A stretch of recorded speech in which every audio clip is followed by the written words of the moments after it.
How are you? I hope you all are well and healthy. We have complete chapter 1 in our previous classes. So today in this lecture we are going to start chapter 2. The chapter name is Nutrition in Animal.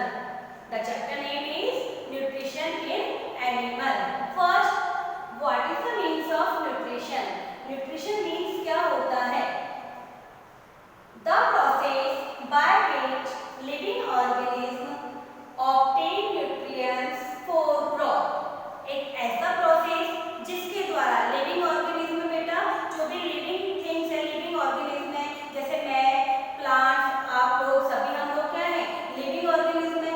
So the process by which living organism obtain nutrients for growth. क्या लेते हैं? पोषक तत्व लेते हैं, food को gain करते हैं, ऑब्टेन करते हैं. क्या कहलाता है बेटा? न्यूट्रिशन कहलाता है. नाउ